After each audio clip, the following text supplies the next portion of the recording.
Olá, essa é a aula de número 7 do curso de História da Igreja Brasileira do Seminário Presbiteriano Brasil Central. Nosso tema de hoje é o protestantismo de imigração, falando também sobre a vinda de luteranos e anglicanos para o nosso país. De acordo com o reverendo Elben Len César, no seu livro da História da Evangelização do Brasil, essa evangelização se deu em três períodos distintos, como nós podemos ver nesse gráfico que eu acabo de colocar aqui ao lado. Primeiro, nós tivemos a cristianização, que compreende o período entre o século XVI e o século XVIII, e foi realizado por missionários católicos, especificamente o trabalho dos jesuítas no nosso país. Segundo, a evangelização, que envolve o período do século XIX. E terceiro, a pentecostalização ou pós-evangelização, que envolve o século XX e foi guiado pelos movimentos carismáticos, especificamente os pentecostais. O protestantismo de imigração, ele diz respeito aos imigrantes protestantes que vieram para o Brasil no início do século XIX, sendo que, diferentemente dos missionários protestantes, estes não tinham como objetivo primordial a implantar no nosso país a religião das suas terras, mas eles sim vieram atrás de novas oportunidades financeiras para cooperarem no trabalho da colonização do país. Uma campanha do governo brasileiro que desejava aumentar o número da população branca foi a principal motivação e chamariz para que estes imigrantes vieram no início do século XIX para o Brasil. No final do governo de Dom Pedro I, a população brasileira consistia em mais de 75% de negros, havendo alguns períodos do período da colonização em que essa população negra chegou a ser quase que 80% a 90% da população.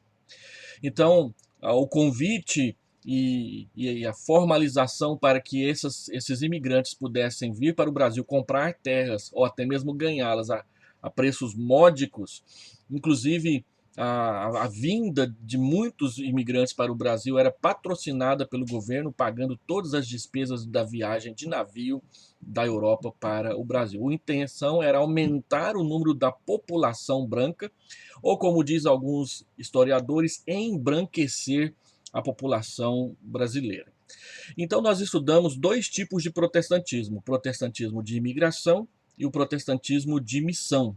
O protestantismo de imigração, ele começa com a chegada dos imigrantes de religiões protestantes, como alemães e ingleses, no século XIX, a igrejas luteranas, anglicanas, menonitas, metodistas e inclusive igrejas reformadas, a população europeia de imigrantes protestantes vindo para o Brasil. E o protestantismo de missão, que é um segundo período, ele tem a ver com igrejas implantadas pela palavra de pregadores e missionários estrangeiros, como presbiterianos, metodistas, batistas, anglicanos ou episcopais, adventistas, congregacionalistas e todas as operações missionárias que igrejas norte-americanas ou europeias fizeram aqui no nosso país. Entretanto, esses protestantes se instalaram em diversas regiões do Brasil e fundaram igrejas no protestantismo de imigração, que a princípio eram ligadas às igrejas dos seus respectivos países.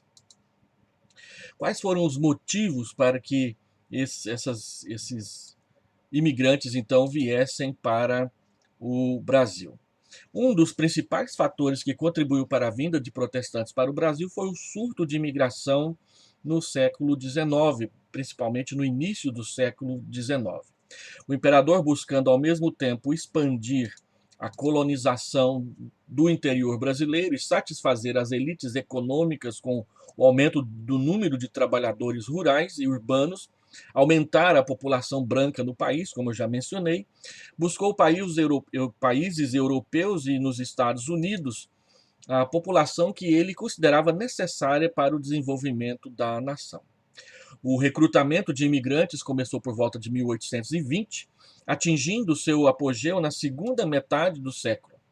Nesse período, o país custeou até as despesas de transporte dos novos imigrantes, chegando a contar com 133 mil imigrantes num só ano, como foi o ano de 1888.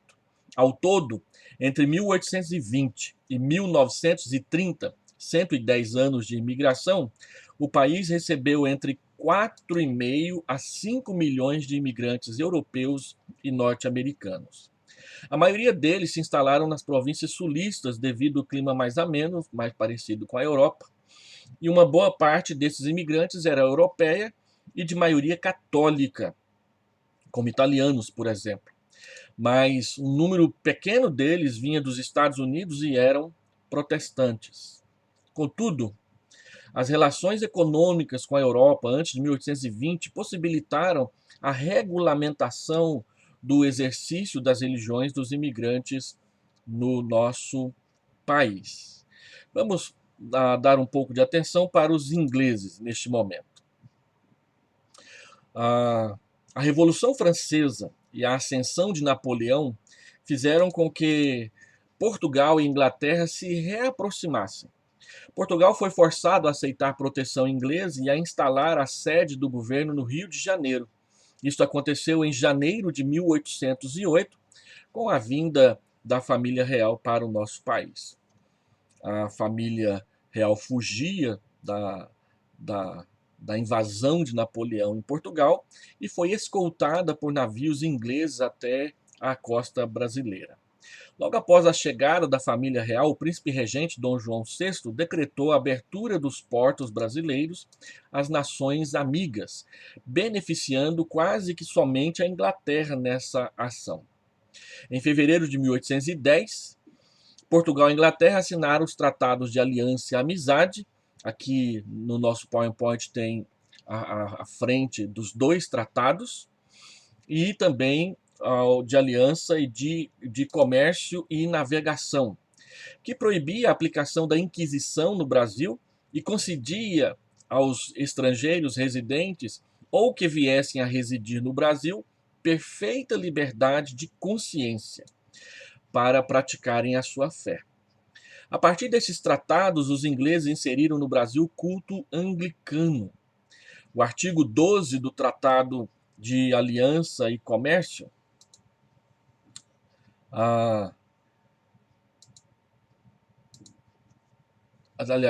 artigo 12 do Tratado de Aliança e Navegação regulamentou a estadia dos anglicanos e de outros acatólicos no Brasil, afirmando: Sua Alteza Real, o Príncipe Regente de Portugal, declara e se obriga no seu próprio nome e no de seus herdeiros e sucessores que os vassalos de Sua Majestade Britânica residentes nos seus territórios e domínios não serão perturbados, inquietados, perseguidos ou molestados por causa da sua religião, mas antes terão perfeita liberdade de consciência e licença para assistirem e celebrarem o serviço divino em honra ao Todo-Poderoso Deus, quer seja dentro de suas casas particulares, quer nas suas igrejas e capelas, que Sua Alteza Real agora e para sempre graciosamente lhes concede a permissão de edificarem e manterem dentro dos seus domínios.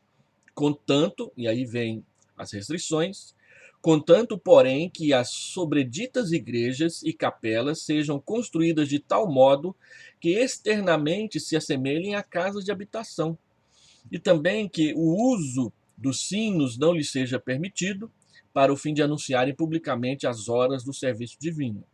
Ademais, estipulou-se que nem os vassalos da Grã-Bretanha, nem quaisquer outros estrangeiros de comunhão diferente da religião dominante nos domínios de Portugal serão perseguidos ou inquietados por matéria de consciência, tanto no que concerne suas pessoas como suas propriedades, enquanto se conduzirem com ordem, decência e moralidade e de modo adequado aos usos do país e ao seu estabelecimento religioso e político.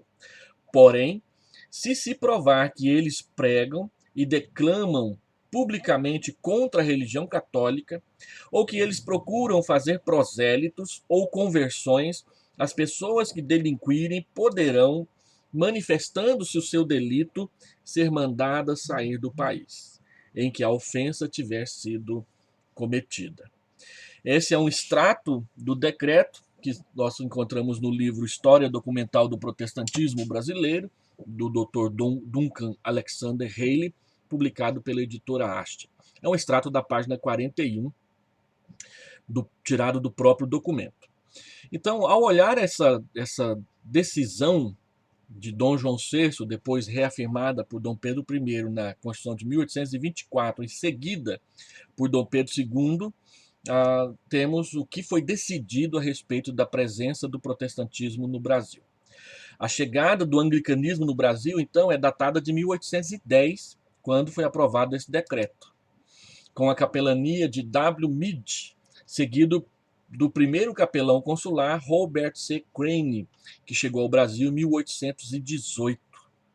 Durante a capelania de Crane, no dia 18 de agosto de 1819, lançou-se a pedra fundamental da Igreja de São Jorge e São João Batista, no Rio de Janeiro, a qual só foi concluída em 1822, poucos meses antes da independência do Brasil, sendo este o primeiro templo protestante edificado no Brasil moderno.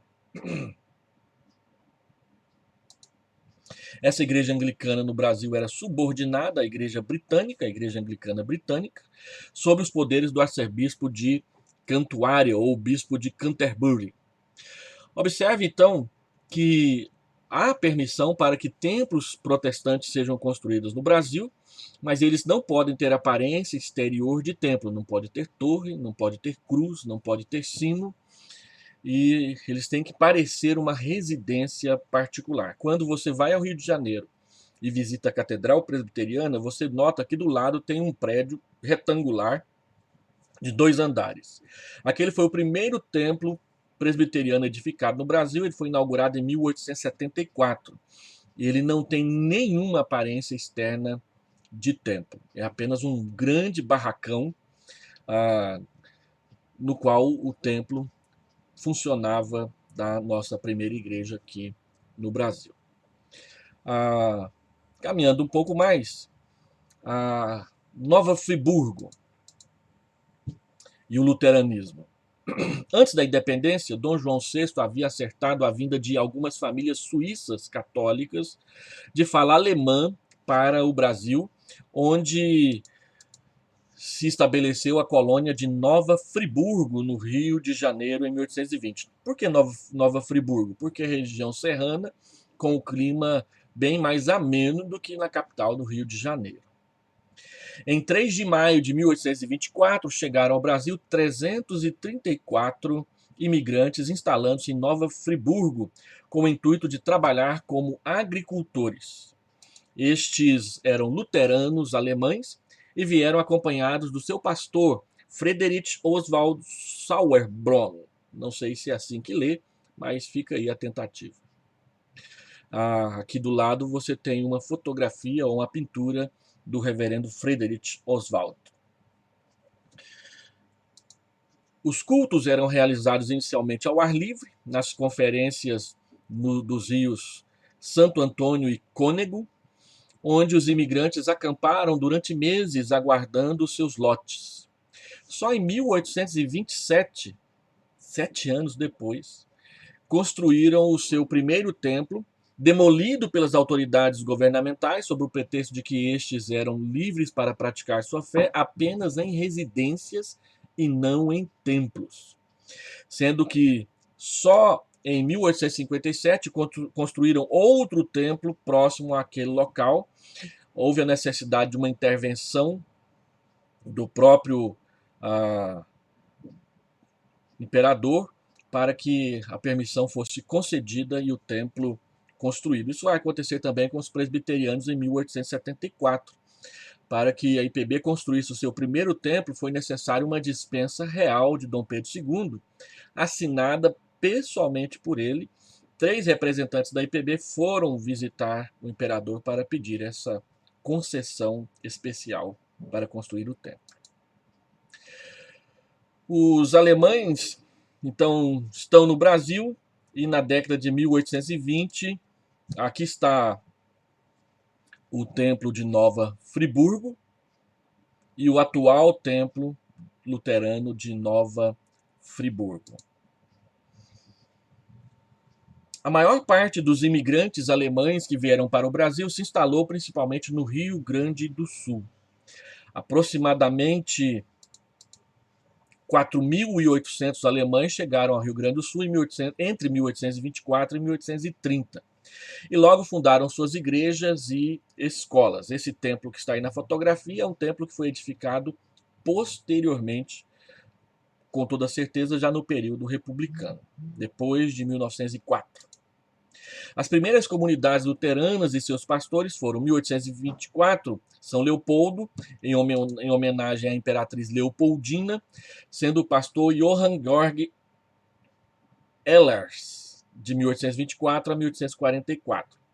Em 1826, fundou-se a igreja de Três Forquilhas, sendo o pastor Karl Leopold Vogels, de 1824 a 1829. Em 1829 foi fundada a igreja de Campo Bom, sendo o pastor Friedrich Christian Klingerhofer, de 1829 a 1838. Os colonos, no entanto, com o passar dos anos, mantiveram-se ligados às tradições alemãs, tanto que em 1844, em um relatório do pastor Ehlers sobre a colônia de São Leopoldo, ele diz: a gente acredita ter sido deslocado subitamente para a Alemanha. Então aqui está um mapinha da região do sul brasileiro, Rio Grande do Sul, Santa Catarina e Paraná, onde a maioria dos luteranos se estabeleceram e onde a presença luterana até hoje ela é perceptível quando você visita aquela região. O Brasil recebeu 4.800 imigrantes alemães entre 1824 e 1830, 60% destes eram protestantes. Então, quando o pastor Ehlers diz que parece que eles estão na Alemanha, sendo que nessa colônia se preservava o idioma, trajes, costumes e hábitos, economia alemãs. Nessa época, mais de 2/3 da comunidade pertencia à igreja protestante e o restante eram católicos, mostrando assim o respeito dos alemães por outras manifestações de fé no meio deles mesmos. Um outro assunto que nós precisamos tratar é da comunidade evangélica alemã-francesa no Rio de Janeiro. Antes, porém, aqui tem o templo de São Leopoldo e o atual templo de São Leopoldo lá no Rio Grande do Sul. Em junho de 1827, 13 pessoas, dentre as quais alemães e franceses, se reuniram para fundarem a comunidade protestante alemã-francesa do Rio de Janeiro, por iniciativa do cônsul da Prússia, posteriormente Estado da Alemanha, Wilhelm von Theremin. A igreja, esperando receber ajuda financeira da igreja da Prússia, tomou o nome esse nome aí em alemão, Protestantes Deutsche Französische Gemeinde, ZU. Talvez seja assim que lê, com certeza, se tivesse um alemão aqui, ia dizer que eu li tudo errado. Isso no Rio de Janeiro, que ficou conhecida como Comunidade Protestante Alemã-Francesa do Rio de Janeiro, adotando os respectivos idiomas alemão e francês. Estavam assim unidos luteranos e calvinistas, pelo menos por um tempo. Posteriormente, suíços reformados, calvinistas, se juntaram a essa comunidade. Essa comunidade teve como primeiro pastor Ludwig Neumann e teve seu primeiro templo erguido em 1837, que era em um estabelecimento alugado, sendo que o edifício próprio foi inaugurado em 1845. Aqui tem uma foto do Wilhelm Hortemund, que vai ser um pastor importante na solidificação e na formação do Sínodo do Rio Grande do Sul, e que posteriormente vai dar origem às igrejas, às duas vertentes da igreja luterana aqui no Brasil. Então, esse Sínodo rio-grandense e a formação das igrejas IECLB e IELB. Em 1864, o Supremo Conselho Eclesiástico Evangélico da Igreja da Prússia, da Alemanha, enviou o pastor Hermann Borchardt com o intuito de estruturar eclesiasticamente a igreja de tradição alemã no Brasil. Dessa forma, fundaram um sínodo em terras brasileiras. Isso ocorreu em fevereiro de 1868, que durou até 1875. Sob a liderança desse pastor, então, da fotografia, Wilhelm Rothermund, foi organizado em 12 de maio de 1886 o Sínodo Rio-Grandense com 12 pastores e 9 delegados leigos, estruturando assim a igreja no Rio Grande do Sul. Os imigrantes alemães se instalaram progressivamente em vários pontos do país, além do interior das províncias do Rio de Janeiro e Rio Grande do Sul, Santa Catarina, São Paulo, Espírito Santo e sul de Minas Gerais. Fundaram diversos sínodos que acabaram se unindo em 1938, organizando em 1949 uma federação de sínodos, dando origem à Igreja Evangélica de Confissão Luterana do Brasil, IECLB. Obtendo independência da Igreja Alemã apenas em 1955. A Faculdade Luterana de São Leopoldo foi fundada, então, em 1946. A Igreja Evangélica Luterana do Brasil, IELB, que, ao contrário dos luteranos da Igreja Evangélica de Confissão Luterana do Brasil, IECLB, que teve a sua origem nos imigrantes alemães, e a IELB originou-se da Igreja Evangélica Luterana Alemã, Sínodo de Missouri, nos Estados Unidos. Implantada no Brasil em 1868 pelo pastor F. Brutskin. A primeira tem uma postura teológica bem mais conservadora em relação à IECLB. A Igreja Evangélica de Confissão Luterana do Brasil, IECLB, possui a Escola Superior de Teologia, a EST, em São Leopoldo, no Rio Grande do Sul. Bem como o Instituto de Pós-Graduação Ecumênico, muito conhecido entre nós protestantes. Segundo dados desta, possuía em 1974 1.960 comunidades, 750 mil membros comungantes, 304 pastores, 103 escolas primárias e 40 escolas secundárias no Brasil. Aqui eu mostro o símbolo das duas igrejas, da Igreja Evangélica de Confissão Luterana do Brasil, IECLB, e da Igreja Evangélica Luterana do Brasil, IELB. Voltando aqui, então, possivelmente esta possua hoje 1.200.000 membros, é vinculada ao Conselho Mundial de Igrejas, CMI, ao CLAI e ao CONIC, que são entidades de cunho mais liberal e ecumênico. Isso a IECLB. IECLB. A Igreja Evangélica Luterana do Brasil, a IELB, essa daqui,